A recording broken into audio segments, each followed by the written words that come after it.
Ты можешь чуть громче, я тебя не слышу. По новичкам. 7 новых игроков. Да, я уже сказал, 7 новых игроков. Выйдут ли они завтра? Что? Вопрос. Выйдут ли они завтра? Несколько из них будут играть, да. Так что посмотрим еще сегодня, какая будет тактическая идея. Да. Жадин. Здравствуйте. Наверняка вы разбирали игру в Актубе, рассматривали последние матчи нашей космоделой команды. Вы можете сказать о нашем коллективе и какие сильные стороны можете выделить именно в нашей команде? Конечно, смотрел. Сейчас смотрели эту игру товарищу, который кто бы играл со Спартаком, кто бы это тут поменял чуть-чуть систему, так что завтра надо готовиться на это.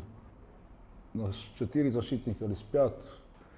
Так тоже у вас здесь один мой бывший футболист Матео Барач, с которым я поработал хороших 2 года. Так что я уже сказал, что не буду говорить имена, но просто думаю, что вот такой сезоне в октябре есть много качества и что мы должны постараться завтра быть очень осторожны. Здравствуйте. Вы только что провели тренировку. Как вам состояние поля, как вам стадион? Можете, пожалуйста? Стадион очень компактный. Футбольный стадион мне это нравится. И это уже, когда делали анализ этих всех команд, и это все, что кто бы здесь играл, сразу увидели, что здесь атмосфера футбольная, что эти люди здесь любят футбол и свою команду. Так что я надеюсь, что завтра это моей команде тоже да, чуть-чуть мотивации. У меня вопрос. Пеньяранда и Виверус сейчас не в команде, да? Да, Пеньяранда, наверное, будет искать другую команду. К сожалению, у нас эти нападающий Ренан получил травму, так что его завтра не будет на заявке, он остался домой лечиться. Более Башич тоже травмирован? Более Башич. Более Башич тоже, да. Я сегодня читал в боснийских СМИ, там много пишут, что Сараево летит в азиатскую страну. Много упор на Азию. Как вы?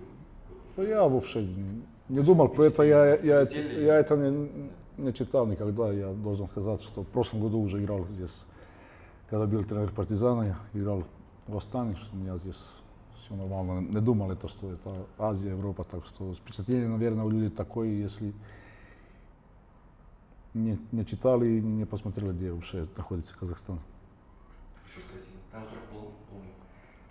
Спасибо тебе большое. Хвала. Есть еще один вопрос, мальчик. Завтра болельщики Актубе соберутся. У нас 12 тысяч болельщиков. У нас есть большое количество фанатов из Ультраса. Готовы ли к такому давлению? Я думаю, что это не должно быть давление, это просто надо играть в футбол. И сказал уже, это должна быть мотивация для нас тоже, если играешь такая атмосфера, это самое лучшее, что может случиться в футбольной жизни. Так что да, если как готовились, просто один день на тренировке пустили это как громко болельщики. Вообще в Боснии не трудно вот начинать, как новый главный тренер, прямо с Суперкубка? Конечно, трудно. Я бы хотел, как любой тренер, чтобы у меня было 1,5 месяца для готовиться, но просто у нас такая ситуация, нельзя над этим плакать, просто надо готовиться и играть в футбол. Хорошо, спасибо большое. Скажи. Между Сараево и Актубе расстояние 3700 километров. Расстояние как-то повлияло на состояние футболистов?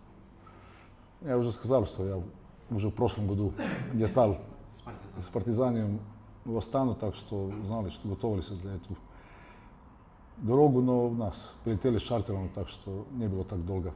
Все прошло нормально, я надеюсь, завтра на игре будет тоже нормально, и потом въезд домой нормально, и потом увидимся там.